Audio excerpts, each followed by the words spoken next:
Gente, nem faz sentido isso. Quando começa a falar de Cthulhu, já começa a dar merda.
Gente, nem faz sentido.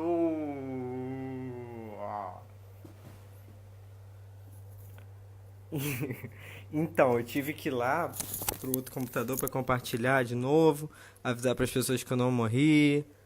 Sempre que eu começo a falar de Lovecraft dá merda. Enfim, só pra ficar gravado. O gatinho tava um pouco tentando dominar o mundo aqui. Enfim, vamos falar novamente de forma bem resumida. Então, nós temos o nosso novo e anotado H.P. Lovecraft completo, do Leslie Klinger. Ele vem com várias anotações sobre lugares que são citados, pessoas, a vida do Lovecraft é bem descrita aqui. E como eu tinha dito, os principais trabalhos dele, que eu gosto bastante, que tem meio que os elementos principais do universo dele, são Nas Montanhas da Loucura, que deve estar ao contrário para vocês aí, espero que não vire de novo para eu ficar de lado. Temos A Sombra sobre Innsmouth. A maioria dos livros, na verdade, vem com outros contos. Mas esse aqui em graphic novel, que é maravilhoso. E temos A Procura de Kadath. Nesses livros aqui dá para ter uma ideia dos seres que habitam o mundo criado por Lovecraft. Temos as três raças principais também descritas. Nós temos a descrição muito boa do plano astral, segundo ele, aqui na Procura de Kadath, eu vou falar um pouco melhor. E temos uma abordagem mais científica no Montanhas da Loucura, acompanhando então uma expedição de cientistas que vai lá verificar na Antártida as coisas que eram descritas por lá, tentando descobrir algumas coisas de fósseis e etc. Oi, Marcelo, boa noite. E temos também, na vertente mais ocultista, no Renascer da Magia, do Kenneth Grant, uma seção boa comentada sobre os elementos que são descritos na obra de Lovecraft e os deuses e as entidades correspondentes na obra de Crowley. Então, isso aqui é bem interessante para vocês terem uma associação mesmo dessas entidades, do Lovecraft com o Crowley. Se vocês tiverem dúvidas aqui, podem perguntar. Se vocês tiverem alguma associação para fazer ou alguma outra referência que tenha a ver com Lovecraft, vocês podem falar, porque tem muita obra que usa os elementos do mundo do Lovecraft de forma direta ou indireta e que, de certa forma, foram baseadas nesse gênero de terror cósmico que ele acabou sendo precursor, né? Então, os principais seres do universo Lovecraftiano, que eu desenhei aqui no meu Grimório há pouco tempo, alguns deles, né? Na verdade. Eles representam forças cósmicas de poder muito superior dos humanos e que influenciam de alguma forma as coisas aqui na Terra, ou por sonhos ou por contatos de outra forma com outros humanos. Nós temos aqui, na verdade, do mais quitônio pro mais. E aí, PR? Pro mais cósmico, assim, que a gente pode citar, dos principais, temos Shoggoths, que são criaturas metamorfas e são totalmente guiadas pelo instinto e totalmente guiadas pela parte animalesca, né, do seu ser. Nós temos todo o poder destrutivo e poderoso, inclusive, do mar, com Dagon, que é esse aqui, que tem forma de polvo ou de lula. Tem um filme que fala dessa história do Dagon. O nome é Dagon. Vocês podem procurar, Dagon. Nós temos também, entre outros seres, o Shub-Niggurath, que é o bodinho preto maravilhoso.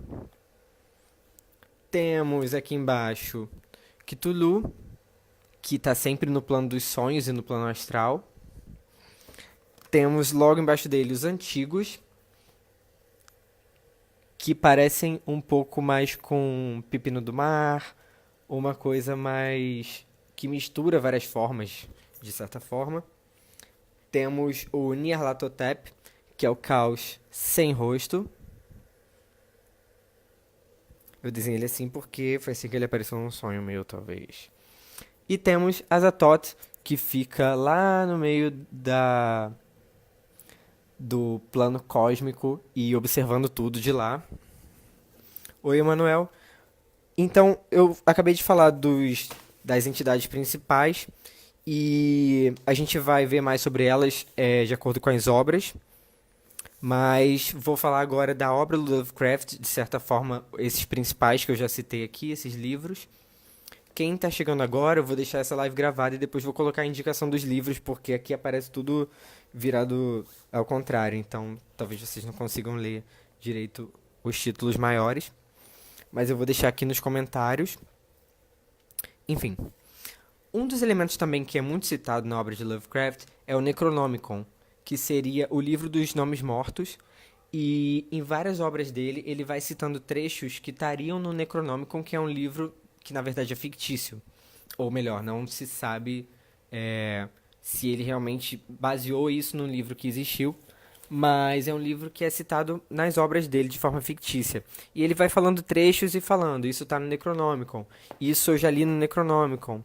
E na verdade, os personagens da obra dele, quase todos conhecem esse Necronomicon. Olá, André. Na verdade, o Necronomicon, segundo o Crowley, foi escrito por um árabe louco que teve várias visões, febres, sonhos e loucuras em geral, chamado Abdul al-Zared, que vem de hazard, talvez, perigo. E o nome em árabe desse livro seria Al-Azif, que, segundo ele, é a tradução do som que os insetos fazem de noite. Ou seja, é o livro dos sussurros, é o livro dos nomes mortos, em termos de Necronomicon, mas ele é o livro dos sussurros, das coisas que não são vistas no mundo físico ou de forma consciente, elas são sempre sussurradas. Temos, então, nesse Necronomicon, a descrição de como seriam esses outros seres e esses outros planos de existência. E o Lovecraft, como eu falei também no início, ele recorre muito a figuras de linguagem, a coisas visuais, sim, mas às vezes ele descreve de forma visual sons ou sentimentos. Ele fala de cores ligadas. O gato tá tentando participar da live, eu acho. Ele fala de sons e cores que são ligadas aos seres e que as pessoas veem e ficam com medo e muitas vezes ficam apavoradas porque elas não sabem como são esses seres que elas estão entrando em contato. Como eu já disse também, o Crowley cita nos diários dele que o Lovecraft entrou em contato com esses seres, possivelmente em cultos da Golden Dawn, mas teve medo de seguir em frente e de entrar no abismo e passar pelo abismo. Então, o Crowley teria começado a escrever esses livros dizendo que eram ficção, quando na verdade ele entrou em contato com esses seres nos rituais ou nos sonhos depois de frequentar a Golden Dawn, ou até em projeções astrais. Mas esses seres, eles compartilham um elemento bem interessante, que é entrar em contato de forma sempre meio indireta com os humanos, por meio de sonhos ou de sussurros, e daí Al-Azif, o nome do Necronomicon, o livro dos sussurros ou dos nomes mortos. Uma das influências principais do Lovecraft nesse sentido foi um livro de contos bem antigo de 1895 chamado O Rei Amarelo, que o João até falou para eu não esquecer de citar, porque é maravilhoso. É um livro de vários contos que falam sobre uma suposta peça de teatro, onde as pessoas que assistem essa peça ficam loucas. Ela é uma peça construída de uma forma tão intrincada e arquetípica, ligada ao subconsciente, que ela consegue enlouquecer as pessoas. E o Lovecraft, de certa forma, vai tentando fazer isso na obra dele. Ele vai descrevendo as coisas sempre de forma muito indireta, de forma muito até escondida. Ele vai falando que os personagens sabem que tem alguns seres espreitando eles, mas não sabem o que que é. E aí os personagens vão falando que viram um lampejo ou ouviram um sussurro, e os personagens vão conhecendo os monstros e esse terror cósmico de forma muito gradual e muito pontual. A gente tem, então, nas Montanhas da Loucura, por exemplo, uma expedição científica indo até a Antártica e descobrindo coisas novas sobre arqueologia e sobre o surgimento da vida na Terra que até então a ciência não sabia. Eles descobrem, por exemplo, que a vida na Terra teria surgido muito antes do que se esperava e teriam sido seres que chegaram do céu e colocaram essa vida aqui na Terra, inocularam a Terra com vida, de certa forma, para ela prosperar e iniciar o ciclo evolutivo. Então, nesse As Montanhas da Loucura, eles conhecem toda essa história dos antigos e como eles chegaram na Terra e criaram essa vida. Essa ideia foi muito usada, se vocês... Na verdade, eu vou dar muito spoiler aqui nessa live, então, se vocês não quiserem spoiler... Oi, Alex. Se vocês não quiserem spoiler, é bom vocês fecharem o vídeo quando eu falar de um filme que vocês não viram ou de um livro que vocês não leram. Mas esse elemento das Montanhas da Loucura é muito utilizado no filme Prometeu. Naquela primeira cena já, vocês devem lembrar, que ele inocula a vida na Terra e que daí as coisas surgem. No As Montanhas da Loucura, o Lovecraft descreve como que os antigos chegaram na Terra, inocularam ela com vida, e para ajudar eles a construírem todo o império deles, eles criaram uma outra raça que são os Shoggoths, que são seres metamorfos e que teriam uma força descomunal para ajudar eles nessas obras. Só que, nesse sentido, os Shoggoths teriam sido muito mais fortes e evoluído muito mais do que eles esperavam, e aí eles começam a se tornar uma ameaça para eles, para os antigos. E aí fica os antigos contra os Shoggoths. E eles também citam, nas Montanhas da Loucura, que ocorreu guerras entre os antigos e outra raça que chegou depois, que seria a raça do Cthulhu, que, na verdade, são gigantes alados com aparência meio de tentáculos e de polvo, mas não fala especificamente da raça, já que Cthulhu foi um único que ficou aqui no planeta depois. Não seriam bem sigilos. Aqui eu desenhei como eles se apresentaram em projeção astral, esses seres. Temos aqui, não sei qual lado que vai estar aí para vocês, mas essas figurinhas aqui que eu desenhei. Os Shoggoths, e aqui em verde escuro, Cthulhu, e temos aqui em verde claro os antigos, que são esses três que estão envolvidos nessa primeira trama, que é o das Montanhas da Loucura. Nós temos também, então, e eu preciso beber água porque eu bebo muita água enquanto eu falo.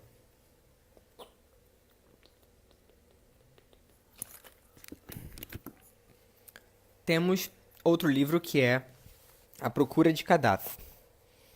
Nesse A Procura de Kadath, o personagem principal, ele vai sonhando e tendo vários sonhos lúcidos, na verdade, onde ele descobre que existe uma cidade mística chamada Kadath, que seria comparável, por exemplo, a Shambhala, Israel Celeste, Eldorado, aquele lugar místico onde as pessoas tentam chegar para encontrar tecnologia avançada e imortalidade, talvez.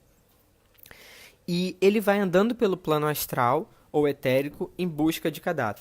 Ele vai descobrindo então vários seres, vai passando por vários lugares que teriam sido descritos também no Necronomicon, nesse livro do Árabe Louco, e ele vai descrevendo outras raças e outras coisas cósmicas que nesse caso estão por trás do nosso mundo, estão meio que nesse caos, mas num plano etérico e já um pouco mais cósmico nesse sentido.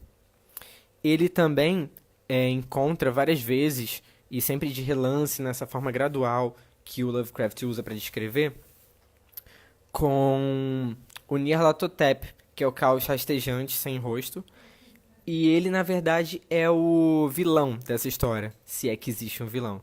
Ele quer sempre dissuadir a busca dele, não deixar ele encontrar Kadath, e de certa forma ele fica enganando e jogando pistas falsas. Só que sempre aparece um Deus Ex Machina para proteger ele nesse conto. Mas a gente tem então, nesse A Procura de Kadath, o principal tema é essa viagem astral, e o principal inimigo seria o Nyarlathotep.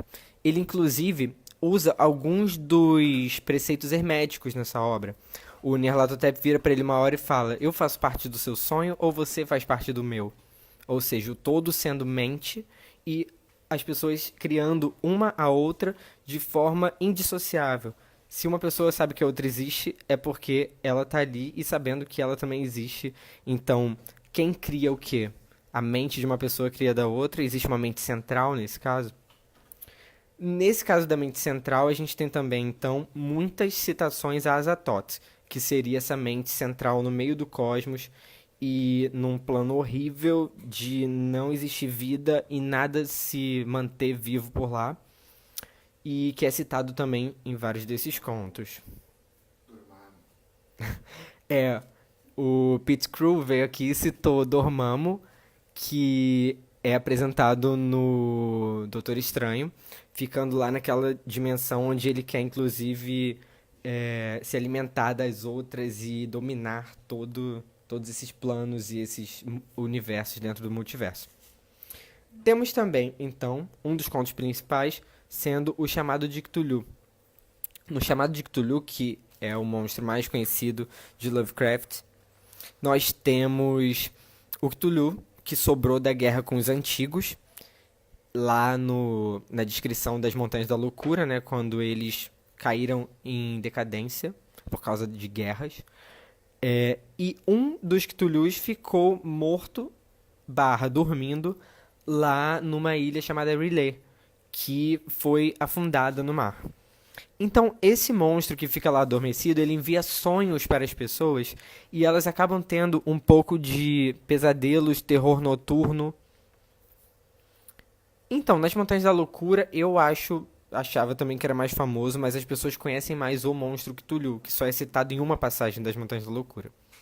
E no Chamado de Cthulhu, é exatamente como eles descrevem esse reino submerso de geometria não euclidiana, onde ele fica lá dormindo, enviando sonhos e esperando, na verdade, o alinhamento das estrelas para despertar. Outra coisa que a gente vê muito importante nas obras do Lovecraft, então, é esse alinhamento das estrelas, é um plano cósmico que já existe e onde as coisas vão acontecer sempre que acontecer um alinhamento ou um momento certo. O Cthulhu, nesse caso, fica aguardando esse momento para despertar. Temos aqui, então, essa entidade Cthulhu que pode ser associada de forma oculta aos dragões, aos instintos adormecidos, àquele poder todo que está contido ali e dormente, e que pode ser compreendido e controlado, ou ele pode acordar e te destruir, mas que ele fica mandando dicas, mandando sonhos, aguardando o alinhamento das estrelas para sair dali. Temos também um dos contos que eu acho mais fascinantes em termos da forma que ele foi escrito, que é A Cor que Caiu do Céu.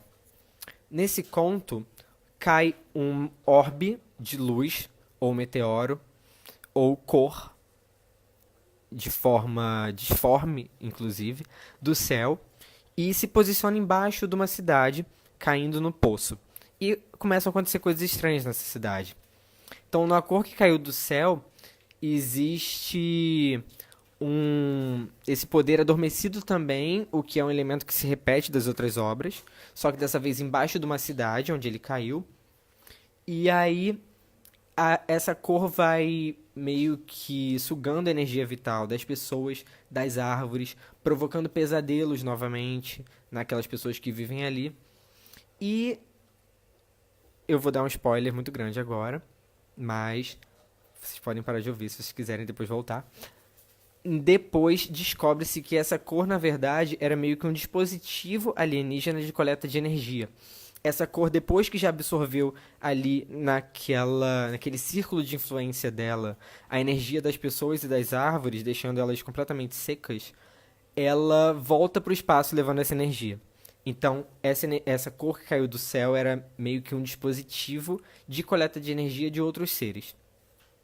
E aí a gente vê, então, que de forma geral, os humanos estão sempre muito perdidos nas obras de Lovecraft. Eles ficam ali no meio entre entidades inteligentes e supostamente mais tecnológicas, evoluídas, e algumas entidades um pouco mais instintivas e profundas, que ficam então num plano de densidade inferior ao humano.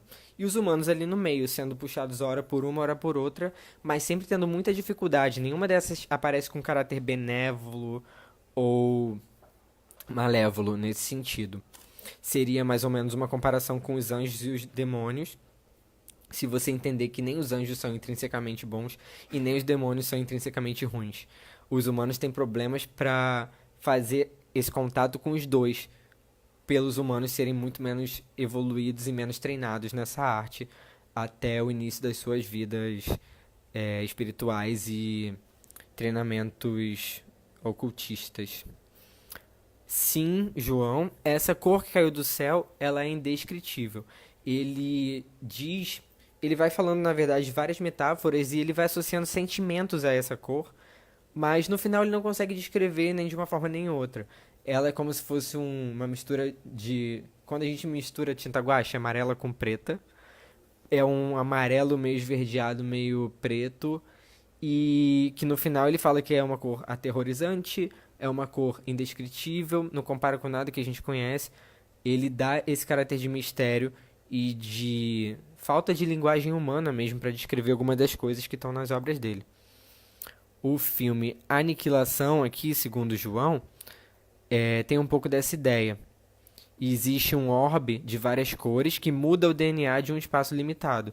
Isso é verdade em termos de associação com a obra de Lovecraft, mas no Lovecraft essa cor cai do céu para buscar energia e coletar energia e devolver para o seu povo. Então, nós temos muitas obras, na verdade, baseadas em Lovecraft. Essa ideia que eu acabei de falar, de existir os seres humanos, um ser muito evoluído tecnologicamente e um outro mais instintivo, é copiada porque ela é arquetípica também, né? Essa luta de forças com os humanos no meio perdidos, ela é muito usada em vários filmes, em várias séries, em vários jogos. Por exemplo, StarCraft, nós temos lá os Zergs, que se reproduzem muito rápido e que são totalmente burraldos e instintivos. E nós temos os Protoss, que são mais tecnológicos, mais intelectualizados nesse sentido. Seriam como se fosse, se a gente for falar de ufologia, mais ou menos os Greys e os Pleiadianos. Os Greys sendo esses mais instintivos e que tentam contato também, vêm de fora do planeta. E os Pleiadianos sendo esses um pouco mais intelectualizados e com ideais um pouco mais próximos da evolução espiritual que se busca. Nós temos isso também no Alien vs Predador, obviamente. Os aliens sendo animalescos e se reproduzindo muito rápido. E os predadores sendo tecnológicos, cheios de aparatos tecnológicos mesmo e equipamentos e tudo. No Halo, a gente tem isso também. Se você for pensar, tem o The Flood, que é a raça que realmente floda o planeta, que se reproduz bem rápido, e os Covenants, que são a raça mais tecnológica. Os humanos, de novo, perdidos ali no meio, eles não sabem nem o que fazer, morrem pelos dois lados. Nós temos aqui também, na verdade, nessas obras, o ideal de um criador comum. E esse criador comum, no caso do StarCraft, acaba sendo o Xel'Naga. No caso do Alien vs Predador, pode ser o Prometeu. Aguardemos se tiver o outro filme aí. Mas que criou essas outras raças, como os antigos criaram a vida na Terra. E no Halo, eles também têm um encontro com uma entidade que cria todas as outras. Só que eu só joguei até o Halo 2, então eu não lembro do nome desses outros, mas acho que são Pilgrims, talvez. E então, esse seria um dos elementos que foi. Olá, Fernanda. Que foi inaugurado, assim, por Lovecraft nesse sentido. Os humanos, uma raça alienígena um pouco mais evoluída e uma raça alienígena um pouco mais instintiva. E que, se vocês quiserem, vocês podem comparar com humanos, anjos e demônios. Enfim. Outra ideia que se repete muito nas obras dele é o fato de uma força adormecida, como eu falei. O Cthulhu fica nessa ilha lá, adormecido. E nós temos também uma força alienígena congelada na Antártica, na forma dos antigos, no Montanhas da Loucura. E isso é usado em várias outras obras. Por exemplo, no Segredo do Abismo, você tem isso lá no fundo das fossas abissais do oceano, o filme The Abyss. Nós temos o It, do Stephen King, que é basicamente um alienígena que cai no esgoto, como a cor que caiu do céu, inclusive, e fica angariando energia, só que na forma de crianças que ele atrai para lá. Ele, inclusive, causa sonhos e alucinações para atrair elas para lá. Assim como o Cthulhu faz para atrair as pessoas para a ilha onde ele está. Ou seja, tem esse arquétipo da força adormecida que fica trazendo vítimas até ela. Essa força adormecida, nesse caso, no caso do ocultismo em geral, seriam mais os demônios, porque a nossa sociedade atual, por acaso, dá mais força a forças intelectualizadas e angelicais e espirituais, mas nessa forma mais Deus e anjos. Então essa que está adormecida e que a gente acaba tendo um pouco mais de dificuldade se viveu numa sociedade comum e com uma família comum, padrão assim e média, essa força adormecida acaba sendo dos instintos na nossa sociedade. Ou seja, os demônios, que se você entender, você consegue muito conhecimento. E como eu disse também, isso se relaciona com os dragões, se você for pensar. Além do It, do Stephen King, que atrai as crianças por meio de alucinações na forma de um palhaço, mas na verdade ele é um alienígena que está lá no esgoto colhendo essa energia, nós temos o The Thing, do John Carpenter, que é um outro filme sobre uma nave que cai numa planície congelada. E nós temos essa coisa muito próxima do Montanhas da Loucura, porque inclusive os alienígenas, quando são retirados lá do gelo, eles derretem e estão vivos. Estão vivões, eles começam a se reproduzir, só querem sobreviver, mas ficam se reproduzindo. Eles se mimetizam na forma de pessoas, parecem um pouco até com Shoggoths, que mudam de forma. Nesse caso do The Thing. Então a gente tem também muito presente essa questão dos metamorfos. E nesse sentido das forças adormecidas, nós temos também a obra A Guerra dos Mundos. Se vocês forem pensar, também são forças adormecidas no planeta Terra que estavam lá o tempo todo, aguardando não só o alinhamento dos planetas e das estrelas, mas aguardando também a entrada dos seus tripulantes. Eu falei que ia ter spoiler. Se vocês não sabiam que o palhaço, na verdade, é um extraterrestre, me desculpem. Mas vejam o filme mesmo assim, porque a forma como eles descobrem isso é muito maneira. Então, nós temos nesse universo do Guerra dos Mundos também esse poder adormecido que acaba acordando e destruindo a porra toda, os humanos perdidos no meio mais uma vez. E eu não queria falar não, mas nesse caso, a vida na Terra, que se reproduz rápido na forma de fungos, acaba sendo a salvadora da pátria. Isso mesmo, PR, bota a ordem aí. Se vocês tiverem perguntas, vocês podem fazer também, tá? Eu falei no começo da live, mas enfim. É, Outras séries, obviamente, beberam dessa fonte, porque Lovecraft é muito ligado a coisas arquetípicas. O Elmer falou de um filme antigo que era com Yog Sothoth. Engraçado, eu não lembro especificamente qual era. Eu vou pegar depois também aqui a correlação com a obra de Crowley para vocês verem se tem algum ser mais similar. Mas outras obras que usaram, além dessas que eu citei, além das que vocês próprios estão citando, o João citou uma série do Netflix, temos Stranger Things, onde você tem, pelo menos na segunda temporada, um ser no plano etérico ou astral tentando entrar no mundo físico. Dessa forma, meio jogando ali dicas, colocando pesadelos, visões, para tentar fazer as pessoas abrirem esse portal por conta própria, ou ajudarem ele até. Nesse Stranger Things, então, a gente chega nessa mesma conclusão.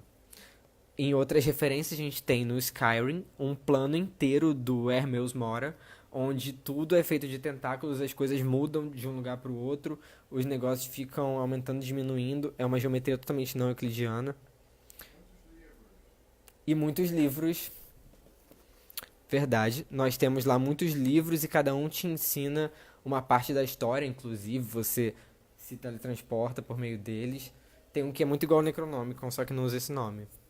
O da Era Mora, ele é a entidade do conhecimento E da loucura. e da loucura, que não é necessariamente boa. Ele detém todo o conhecimento, né?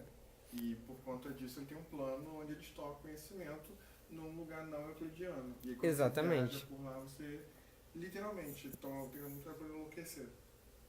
Então, como eu disse, e inclusive isso tem tudo a ver com o que o Crowley fala do próprio Lovecraft, você tem muito conhecimento e se você não tiver cuidado para entrar em contato com esse conhecimento de uma forma organizada, você corre risco da loucura. E é esse limite entre conhecimento e loucura que faz as obras do Lovecraft ter sempre esse viés de terror cósmico e ao mesmo tempo oculto nas entrelinhas. Dunwich Horror, 1970. O Dunwich Horror é um dos que usa essa referência de Lovecraft, segundo o Elmer aqui. Temos também outros, o filme Dagon, que eu já falei. Temos um desenho animado, Howard Lovecraft e o Reino Congelado, não vejam, é péssimo, mas se vocês gostarem de desenho animado podem ver, porque tem de forma bem simplificada as histórias lá. Temos no Castlevania do Nintendo 64, eu não lembro qual deles, mas um dos primeiros. Tinha uma tentativa de reviver o Drácula usando o Necronomicon. Então, esse Necronomicon, de certa forma, é muito citado, embora ele fosse um livro fictício criado por Lovecraft dentro das histórias dele. Então, como eu disse, tem todos esses arquétipos e esses elementos que se repetem nas obras e que as pessoas acabam repetindo em outras obras, em jogos, em outros filmes até. E nesse caso, já se cria uma egrégora em torno da obra do Lovecraft. Você começa a conseguir acessar esses seres por meio astral. Talvez os seres que ele estava se referindo não fossem tão fictícios, ou talvez já tenha se criado uma egrégora em torno dos seres fictícios e eles acabam afetando muita gente que consegue acessá-los.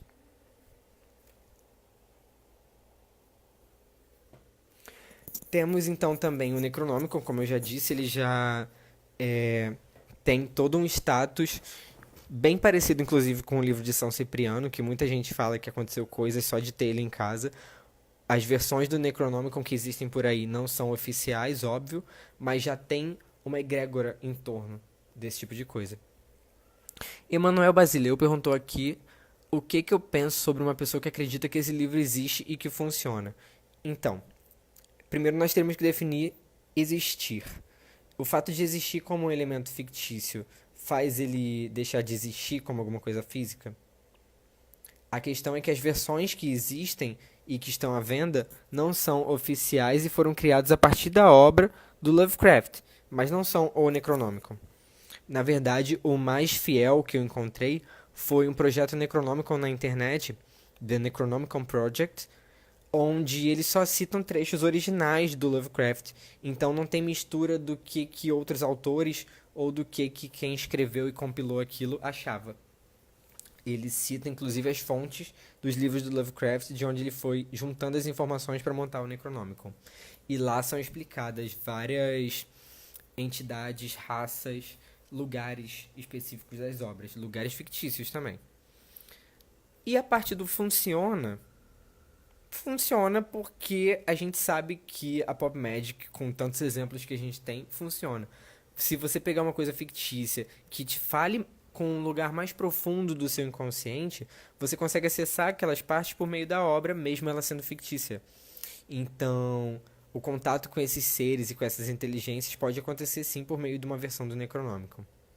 Inclusive na obra do Lovecraft tem muitas menções aos gatos como protetores desses portais.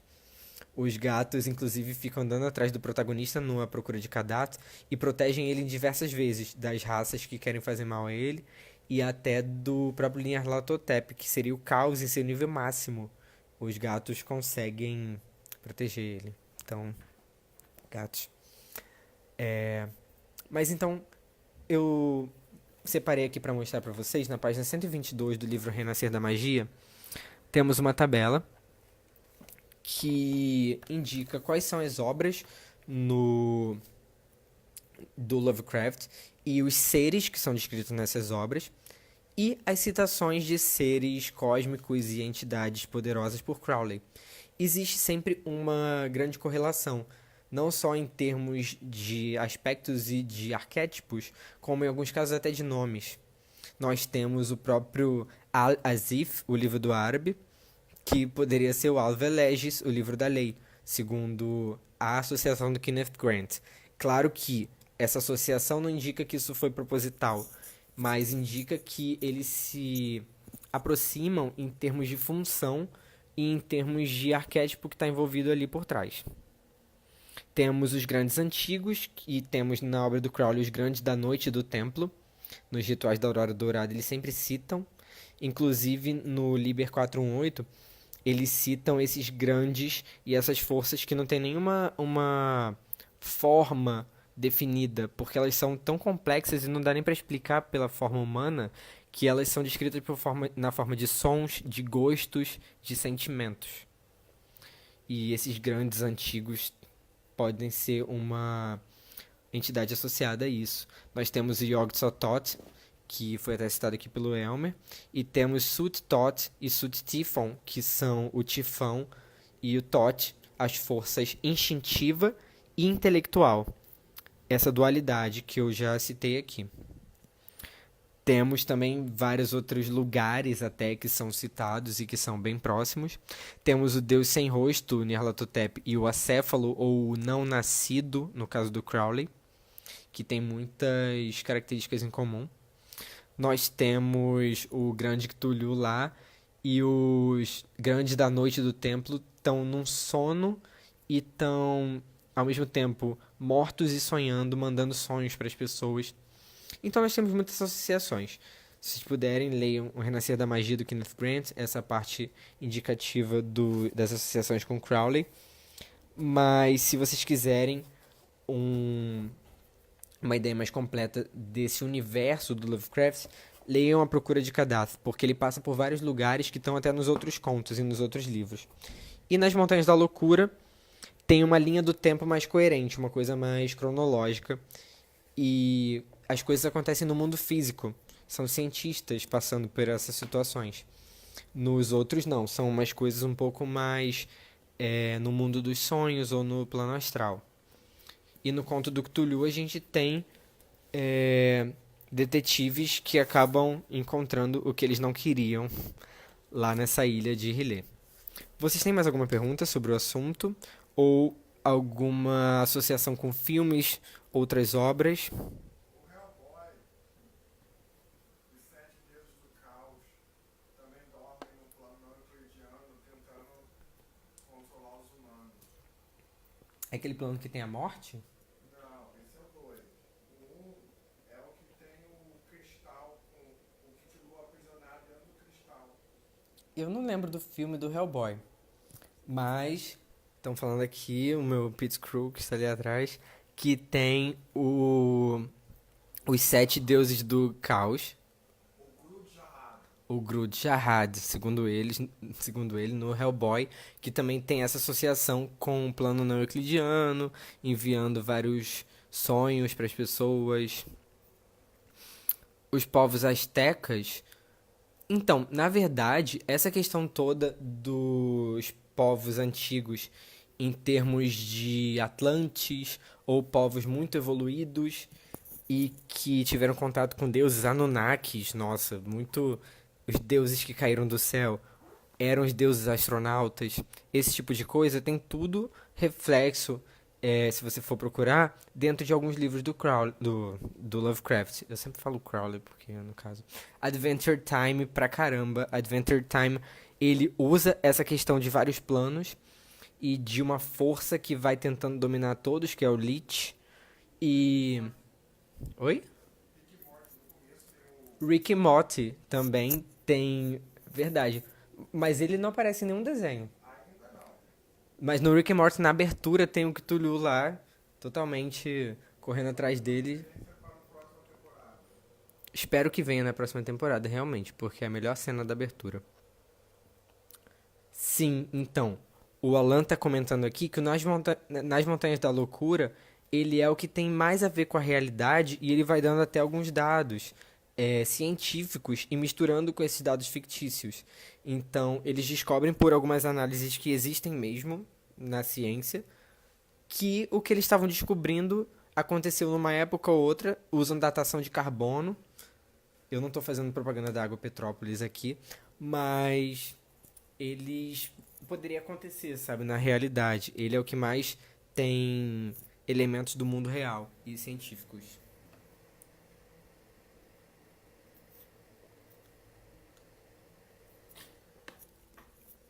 Como eu já disse, e o Elmer pediu para eu frisar aqui, o Kenneth Grant fala no Renascer da Magia, então, sobre como o Crowley acabou comentando em seus diários sobre o Lovecraft, como se o Lovecraft tivesse assistido algumas sessões ou tentado entrar em contato com esses deuses e não se interessou muito por continuar porque ele sentiu o perigo daquilo que ele viu. Existe sempre, como eu já disse, esse essa questão entre ter o conhecimento e cair pro lado da loucura. E o Lovecraft teria seguido pelo lado do conhecimento, mas depois fugiu porque ficou com um pouco de medo da loucura. E na obra dele tem sempre essa tensão entre esses dois elementos. Verdade, Gaio. O Enquirídio do Hora de Aventura, ele é um livro de heróis, mas ele tem muita coisa ali e ele abre um portal, né, se você for pensar, e que tem muito a ver com o Necronomicon. Gravity Falls eu comecei a ver, mas eu não lembro se tem monstros do Lovecraft específicos no Gravity Falls. Mas tem toda essa questão do terror. E em alguns episódios tem alienígena e terror cósmico. Oi?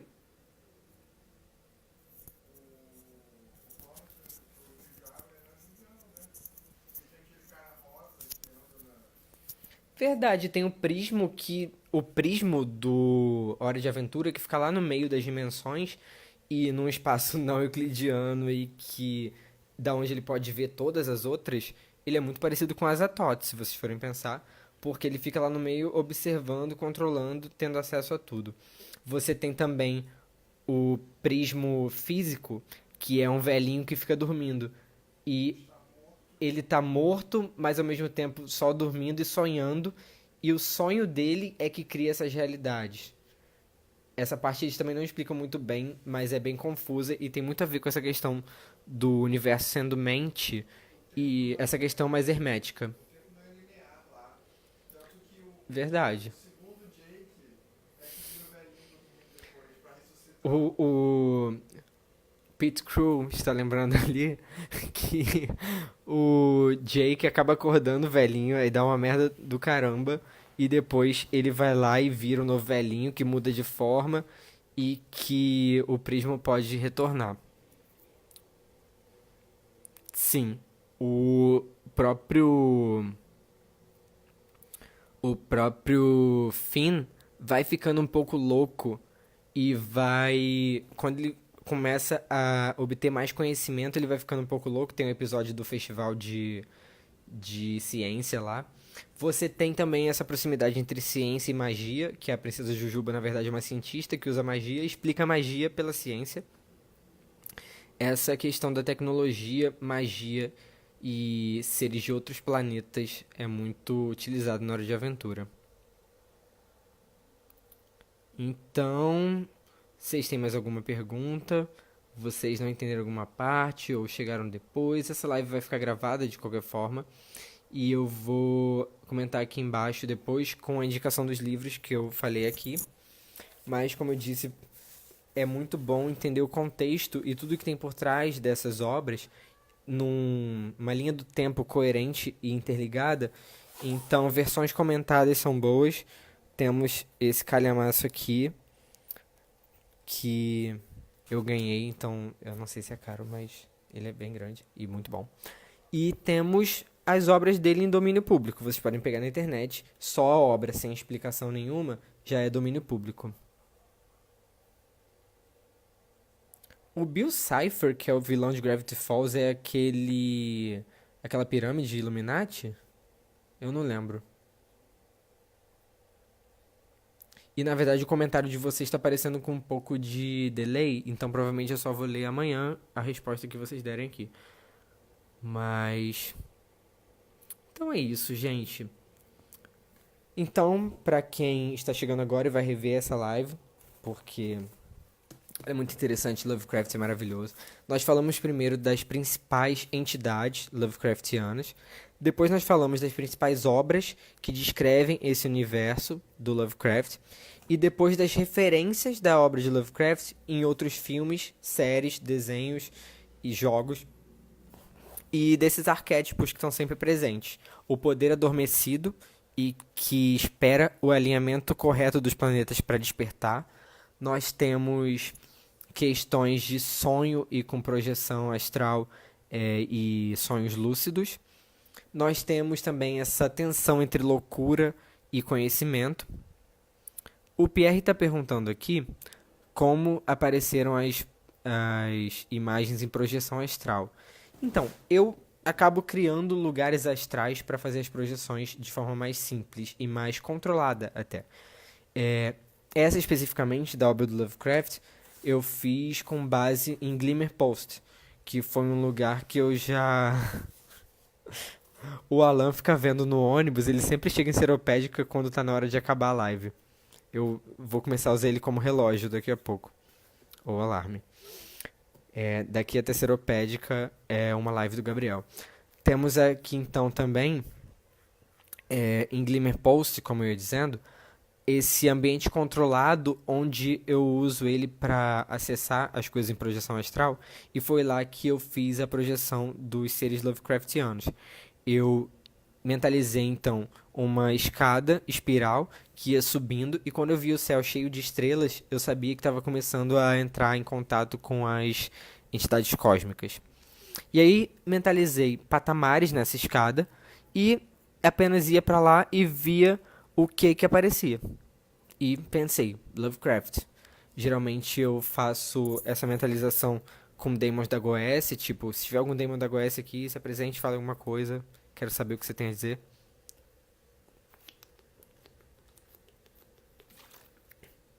Nesse caso de Glimmer Post, que eu mentalizei sobre Lovecraft, apareceram essas entidades que eu mostrei aqui no meu grimório.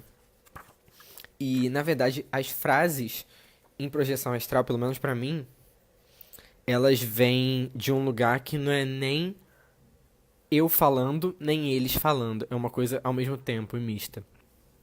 Então, indo até Glimmer Post, eu mentalizei uma escada espiral, fui subindo, e as frases que estão aqui em escritos em élfico e que eu vou tentar ler rapidamente aqui. Não vou conseguir. Exatamente, eu anoto assim pra eu não lembrar o que tá escrito. Só com muita força de vontade eu consigo reler o que tá ali. Mas o Shoggoth, ele estava relacionado, de forma geral, a moldar a sua realidade, mudar a sua forma e transmutar suas coisas, já que ele é um metamorfo. Nós temos Dagon com esse poder do inconsciente. O Dagon é uma lula, que é um animal muito ligado a intelecto e habilidades manuais até. É adormecido lá nesse fundo desse oceano. Então desperte o seu ser interior e a sua habilidade adormecida, de certa forma. Nós temos o Shub-Niggurath, que é o bodinho, que fala rompa, traia, vença barreiras. Nós temos o Cthulhu, claro, que está muito ligado a isso de sonho lúcido e projeção astral, do tipo, sinta as coisas que estão vindo, sinais para você e tente interpretar, porque eles têm alguma significância. Nós temos os antigos, que são os criadores do seu próprio universo, eles inoculam a vida na Terra, então eles iniciam ali um novo projeto. Nós temos o Caos Sem Rosto, Nyarlathotep, que traz essa mensagem pra gente de você tentar entrar no caos e não se sentir mal com isso. Você entender que o caos, na verdade, ele tem um potencial infinito ali. Não é como se ele fosse escuro e sem vida. Na verdade, tem tudo ali, só que nada está formado. Então, use ele para moldar o que você quiser. E nós temos o Azathoth. O Azathoth, ele seria totalmente o vidente desse universo. Ele seria onisciente. Ele está lá sabendo de tudo no centro desse cosmos. E, como se fosse uma teia, ele consegue sentir todas as vibrações que acontecem por ali. Então, se você juntar esses 7 seres com o conselho que cada um traz, a sua jornada com certeza vai ser muito melhor. Os gatos estão ouvindo falar em seres de Lovecraft, estão ficando um pouco arredios. Mas então é isso. Essa foi uma experiência ótima e me ajudou bastante a ter essa reflexão sobre esses temas. Mas, como eu disse no início, e repeti várias vezes, tem sempre essa tensão entre conhecimento e loucura. Não façam se não tiverem totalmente as rédeas da vida e centrados mentalmente, porque muita gente acaba ficando um pouco emocionada com essa egrégora e acaba se deixando levar. Sim, o Alan tá lembrando aqui que o caos primordial, Nyarlathotep, tem muito a ver com Num no Egito, que ainda é o oceano primordial, o caos original, essa coisa disforme onde o Ra habita e, na verdade, uma hora Atum surge como princípio organizado disso tudo para surgir todo o resto.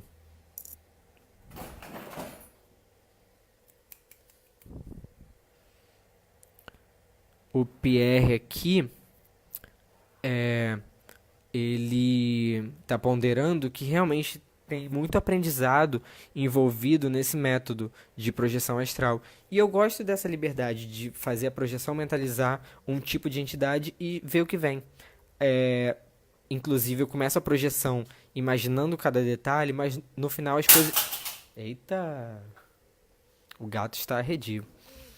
Mas no final as coisas vão aparecendo por conta própria. Então é muito interessante essa visualização automática ou mentalização criativa, como queiram chamar, durante a projeção astral.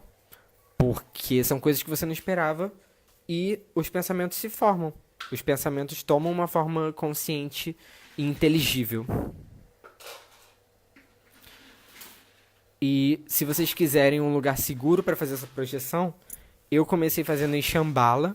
Em Shambhala eu entrei em contato com algumas entidades um pouco mais ligadas a egrégoras hebraicas e árabes, que foram mais anjos e demons.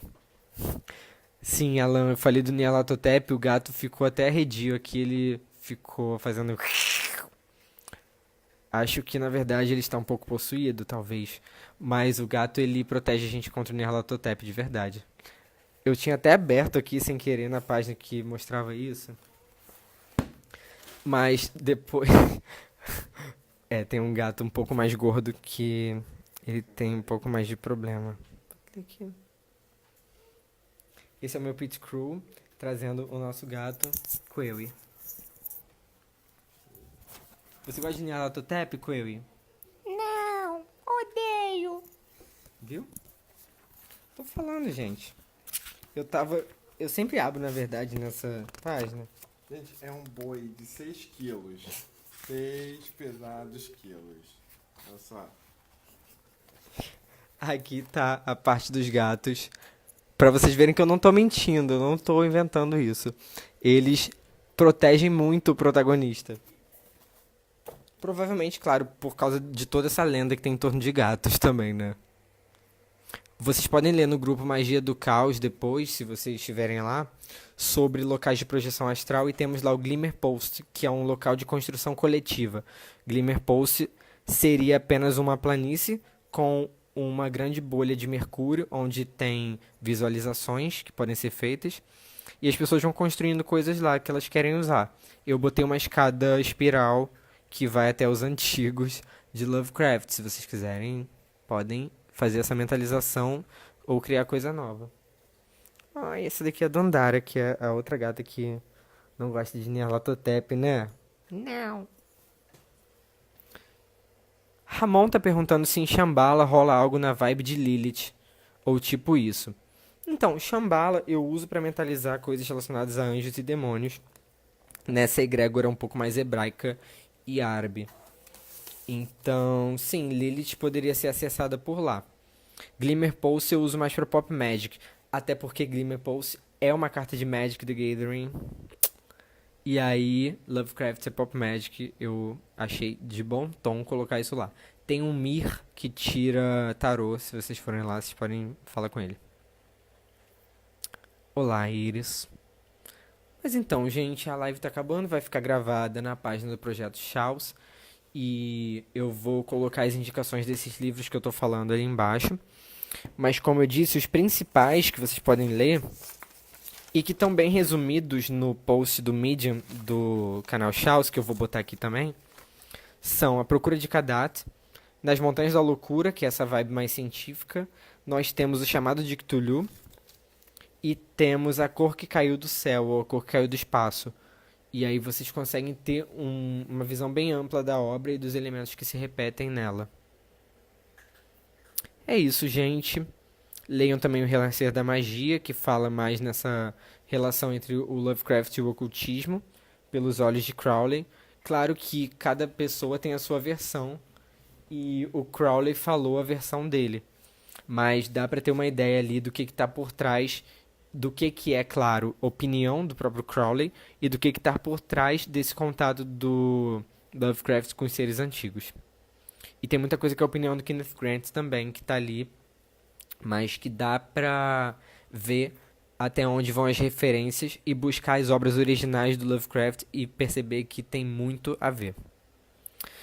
Tchau, gente. Bons sonhos. Cthulhu talvez estará dormindo e fazendo vocês sonharem com coisas maravilhosas e outros mundos.